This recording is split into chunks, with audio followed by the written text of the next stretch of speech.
Yan mga sir, to Toyota Innova, blinking yung timing belt, tapos blackout, walang display yung modo. Tapos lahat ng gauge hindi gumana. Hindi gumagana. Against the light Yan. Tapos hindi pa naman to nagalaw sir, no? Nang iba na. Wala pa. Yan mga sir, galing pa sila ni sir ng Bikutan. Blackout issue mga sir, blinking T-belt Toyota Innova. Nagpalit na raw sila ni sir ng napagpalit talaga yan ng timing belt sir dahil dito. Akala nila ni sir may problema sa timing belt. Kaya pinalitan daw nila. Ganun pa rin ang nangyari. Kaya gawin natin yan mga sir.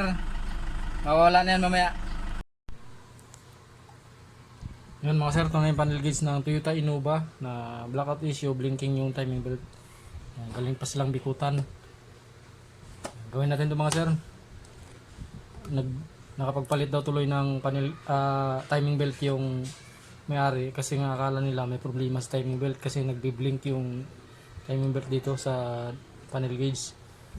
Nung pinalitan nila ng timing belt, ganun pa rin daw, kaya nag-decide sila na pa-check sa akin yung yung panel gauge. Re-repair na rin natin mga sir. Toyota Innova.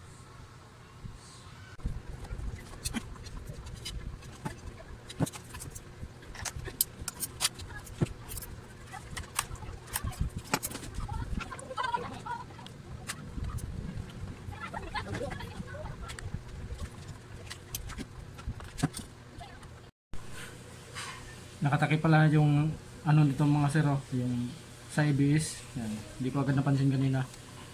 Yan nakatakip. Dito yun mga sir sa ABS. Yan, dito. Sa ABS niya nakatakip. Siguro lagi ito nakailaw mga sir, kaya tinakpan. Tatanong ko na lang sa may-ari mamaya kung gusto niya tanggalin yung takip o hindi na. Kasi hindi ko rin alam kung siya bang nagpatakip nito o kung sino man, o baka doon sa pinagbilhan nila nung sasakyan.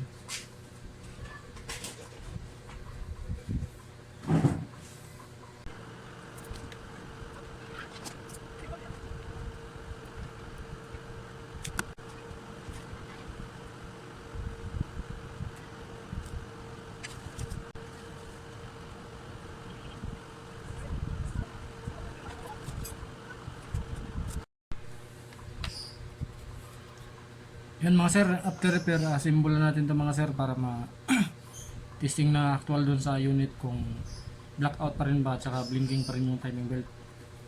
Yan, symbol ko muna ito mga sir.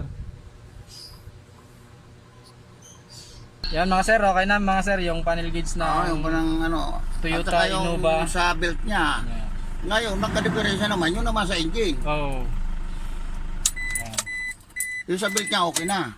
Yan, wala na, hindi na nagbi-blink yung timing belt mga sir. Tapos ito may display na, gumana na rin yung mga gauge niya. Yung RPM gana na rin yan. Yan. Kaya tinakpan mga sir yung yung sa EBS kasi lagi pa lang nakailaw yan. Yan Pinatanggal ni sir yung takip kasi hindi rin alam ni sir kung bakit tinakpan. Yung dating gumagamit nito sir, ang may nagpatakip siguro niyan. Siguro. Tapos yung sa check engine ni sir, lagi rin nakailaw yan. Papacheck na lang nila ni sir doon sa makina. Kailangan talaga yan sa engine na yan. Dahil importante yan Ewan ko din sa alam nila yan. 173 lang yung tinakbo. Ay, hindi alam na. Sa electrical talaga yan, Pwedeng electrical sir, pwedeng may problema talaga sa makina. Makina. Kaya mas maganda sir, ipacheck nyo actual sa mekaniko. Oo, mekaniko talaga. Yan, doon sa mga legit na shop sir nyo, ipacheck. Yan, okay na mga sir. Maraming salamat. Toyota Innova, blinking yung timing belt, tapos blackout. 2008 model. 2008 model daw pala to. Yan, taga Bikutan lang sila ni sir. Maraming Halimbawa, salamat.